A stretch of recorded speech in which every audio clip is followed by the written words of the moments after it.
I came home from work with coffee for my dad. 2 cups of black, bitter sludge from the place on the corner that charges $7 a pop. One with a hint of vanilla, his favorite, because I was that kind of son. The kind who remembers the little things. The kind who gives up his bedroom for weeks while the old man recovers from back surgery. The kind of fucking idiot who never checks his security cameras. The apartment door closed behind me with a soft click. Something felt off immediately. Too quiet. Usually, Dad would be sprawled on the couch watching those stupid game shows he loved, volume cranked to eardrum-rupturing levels because he was too proud to admit his hearing was shot. But the TV was silent. The living room empty. "Dad?" I called out, balancing the coffee carrier in one hand while fumbling to hang my keys on the hook by the door. No answer. Just the distant hum of the air conditioner and something else, something rhythmic. A creaking sound. I set the coffee on the kitchen counter, noticing Melissa's purse was there. My wife wasn't supposed to be home for another 3 hours. She'd told me she had a packed schedule at the salon today. Cut. Color. The works. Clients booked solid. The sound grew clearer as I moved down the hallway, a steady, unmistakable rhythm. The kind that squeezes your gut tight before your brain has even processed what it means. My bedroom door was cracked open about 2 inches. Light spilled out into the hallway. Harder. Her voice drifted through the gap. My wife's voice.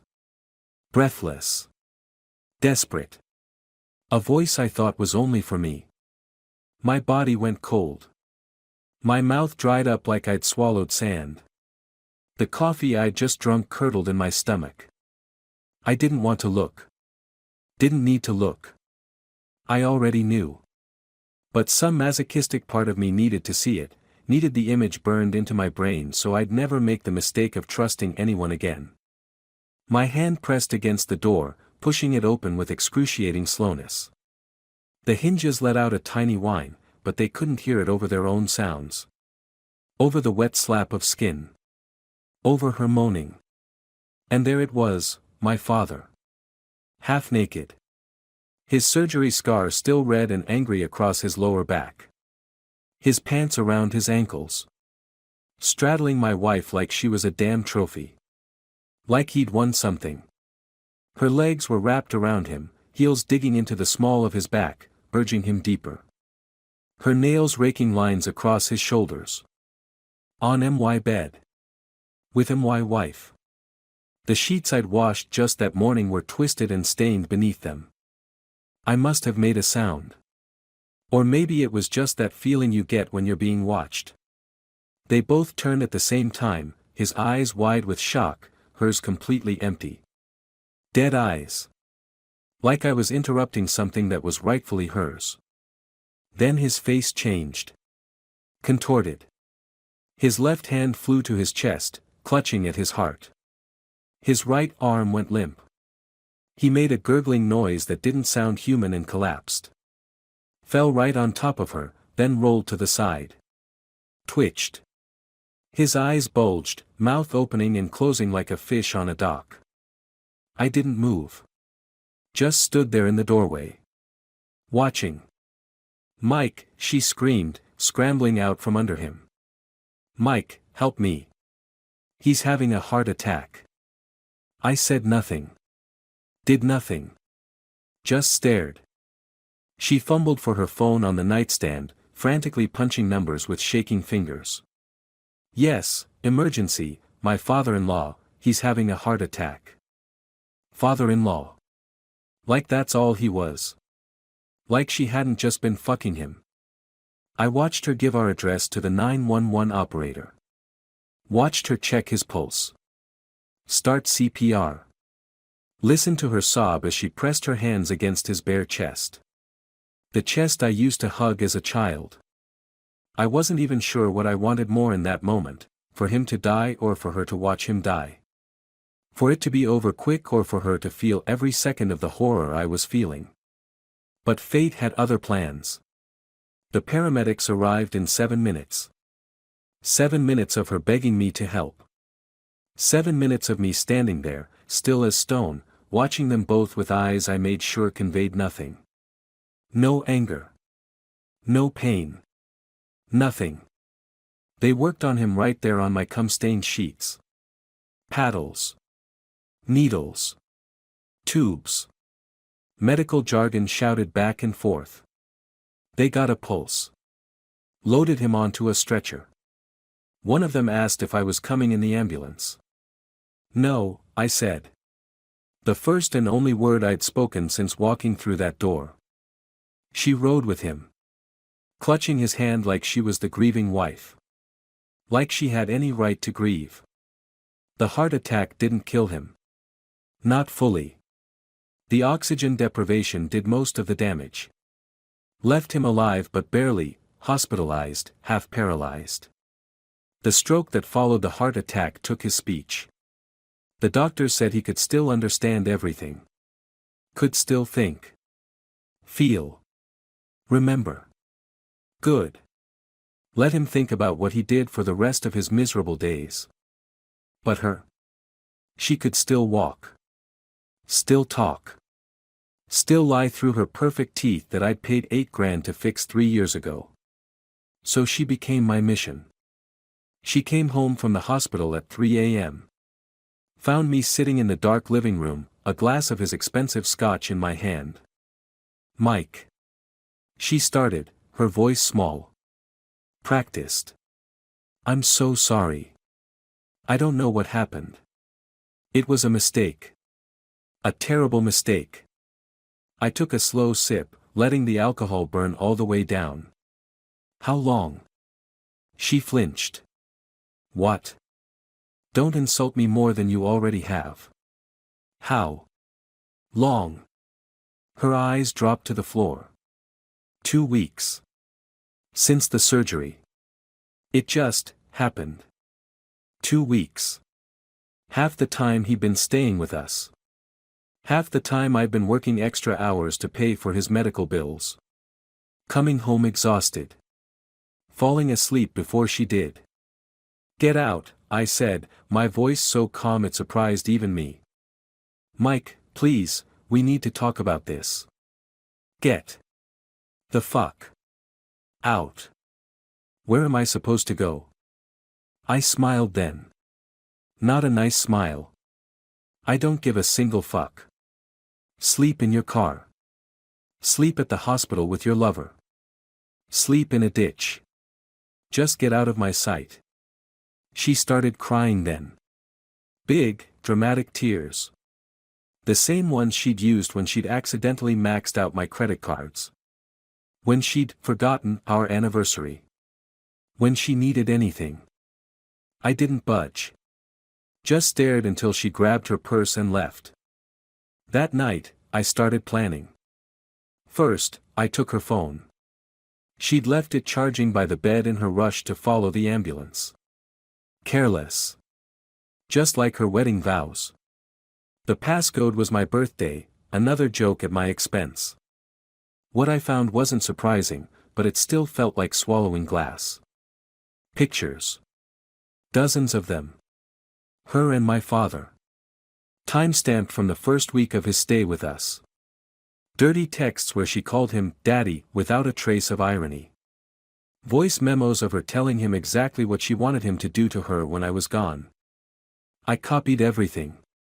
Downloaded it all to my laptop. Created backups. Then I got creative. I made a slideshow. Set it to our wedding song. Added text captions with the dates, all superimposed over her messages, her images, her betrayal in high definition. I ended it with our wedding photo, slowly burning from the edges inward until there was nothing left but ash. Then I sent it to her entire family group chat. All 23 members. Her parents. Her grandparents. Her sisters and their husbands. Her cousins. Everyone. The caption read, "Your daughter's wedding vows, extended cut." Her mother called me 17 times that night. I didn't answer. Her father texted that I was a sick bastard for sharing such private material. I replied with a single word, ironic. Next came her job. The upscale salon where she'd worked for 5 years. Where she'd built a reputation. I crafted a careful email to HR detailing my concerns about her inappropriate family involvement and emotional instability. Attached were just enough screenshots to raise eyebrows, but not enough to be considered pornographic. 2 days later, she was asked to take voluntary leave until things settled down. No income. No clients. No distraction from the wreckage of her life. I sold the house we'd spent 3 years saving for. The one with the nursery we'd painted yellow for someday. Someday would never come now. I didn't tell her I was selling it. Just did it. Got a good price too. Cash offer, quick close. I kept the car, my name was the only one on the title. Left the keys to her shitty backup sedan that barely ran. The one she'd been meaning to sell. She showed up at my new apartment a week later. Skinnier. Darker circles under her eyes. Good. You've destroyed my life, she said when I opened the door. Funny, I replied. That's exactly what I was going for. I made a mistake, Mike. One mistake. We were married for 7 years. And it took you less than 7 days to fuck my father in my bed. She flinched. He came on to me. I laughed. Actually laughed. Don't. He can't defend himself now, which I'm sure is convenient for your narrative, but I've seen the texts. Heard the voice memos. You weren't exactly fighting him off. What do you want from me? She whispered. Nothing. Not a damn thing. That's the beauty of it. You're worth nothing to me now. I have nowhere to go. My parents won't talk to me. My sisters blocked my number. I lost my job. Sounds like a personal problem. Mike, please. I closed the door in her face. Locked it. Turned up the TV to drown out her knocking. Eventually, it stopped. I filed for divorce the next day. Cited adultery. Included evidence. Her lawyer contacted me about a settlement. She'll sign everything over, he said, sounding defeated. Just stop. Stop the campaign against her. I agreed. Not because I was done, but because the legal part needed to be clean. Untouchable. And Dad? I visit once a month. Sit by his hospital bed in the long-term care facility. The place that smells like piss and disinfectant and despair. He's always awake when I come. Eyes following me as I pull up a chair. Set down the plastic flowers I bring every time. Hey, Dad, I always start, pleasant as can be. Beautiful day outside. Shame you can't enjoy it. His eyes always flicker with something, recognition, fear, shame. Hard to tell. Don't really care. Remember when I was 10 and you promised to take me fishing, but you went to Vegas with your buddies instead? I smile as I straighten his blanket. Or when you missed my high school graduation because you were working. Found out later you were screwing your secretary. I lean in close. You were always so good at betrayal. I just never thought you'd teach me how it feels firsthand. I sit back, check my watch. Mom called. Says she won't be visiting anymore. Too painful seeing you like this. Ironic, right? She stuck by you through all your affairs, and now that you're finally faithful, physically incapable of cheating, she bails. He tries to move his hand. Fails. Trapped in his own body. Melissa's gone, I tell him, watching for a reaction. Always get one, a tear, a blink, something. But don't worry. I made sure she's taken care of. About as well as you took care of me. Before I leave, I always stand and whisper, you took your shot, and now you can't even piss without help. I bring him flowers. But they're always plastic. Just like the love he pretended to give me. Just like the family we pretended to be. Sometimes I think about forgiveness. About letting go. Then I remember her legs wrapped around him. His hands on her skin. Their betrayal in surround sound and technicolor. And I know, some things don't deserve forgiveness. Some wounds aren't meant to heal. They're meant to scar, to remind you never to be that vulnerable again. I don't hate them anymore. Hate requires energy. Investment. I just feel nothing. And that's better. Emptier. Cleaner. My new apartment is sparse. Minimal. Nothing on the walls. No photos. No mementos. I sleep on a mattress on the floor. Eat takeout from the container. Drink straight from the bottle. Sometimes, when I'm alone in the dark, I replay it all in my head. Not because it hurts anymore, but to remind myself of the lesson. Trust nobody. Love nothing. Expect betrayal. It's the only honest way to live.